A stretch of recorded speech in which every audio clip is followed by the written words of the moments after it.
Yeah, I think one of the things we're seeing is that a lot of the stuff we do for sustainability just makes good sense to do it. And you talk a lot about the future of the planet and where we're going.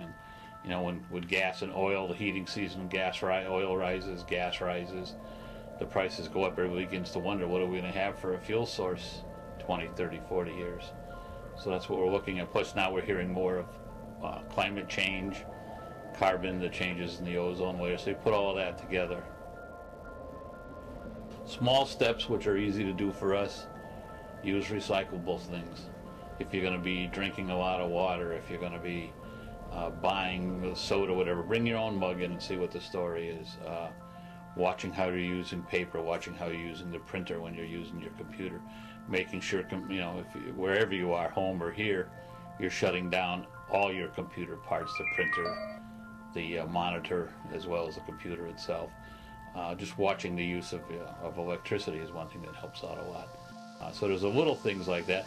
Then there's the big programs when you start thinking about it. You start thinking about buying a vehicle. What type of vehicle are you going to buy? That's a really big purchase. Things you may design around the house, ways you might want to do some stuff to make your room a little more energy efficient during the winter. You want to plasticize windows, you want to insulate piping, whatever. Just things like that you can do that become a little bigger. And, they save you money in one respect in terms of fuel use, but they're also just, as I said in the beginning, just sort of kind of like the right thing to do. Well, I think the big thing to look at is our new energy center. With using natural gas, we've gotten off the oil that way, so that changes our emissions and takes us a lot less carbon emissions than we used to in the past. But also the staff here, every payday, the facilities management staff parks their trucks and walks to their assignments.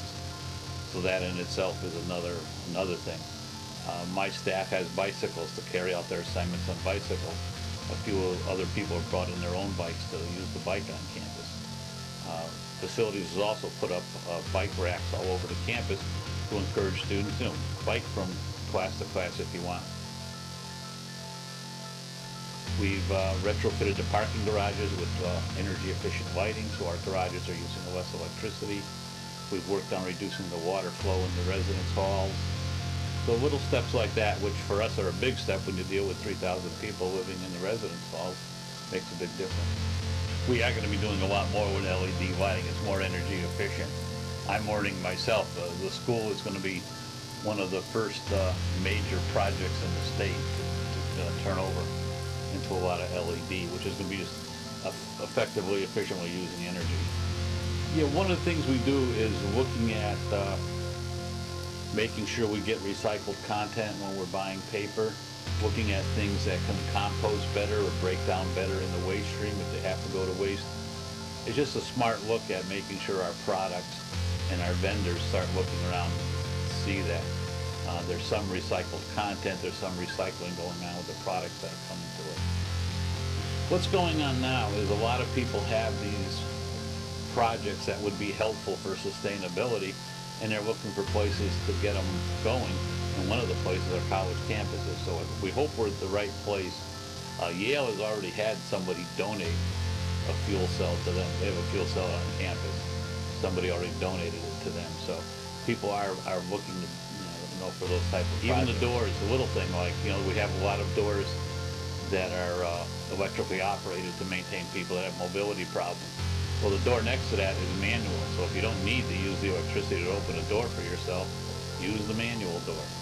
So, and I think looking at what CCSU does with Dr. Miller deciding we're going to move forward on this and continue to move forward, we filled out a climate action plan. We were one of a small number of schools that met the deadline. Over 300 schools asked for extensions or didn't get it in on time. I don't see as many students as active as I like, but I think there's other groups that are doing environmentally related activity, the stuff that Professor Button is doing with the Environmental Sustainability Action Coalition.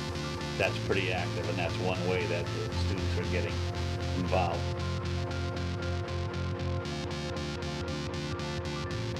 I'm an optimist in that way, but I also feel that it's up to the students. We're leaving the world to them, and I don't know if we've left it in a better condition than we found it, but they're going to have to work on it, because it looks like, as we we were teasing, and everybody says within 20 years, Connecticut's gonna have the climate of North Carolina. So if you're a gardener, maybe that's nice, but if you own a shore property, maybe it's not so nice.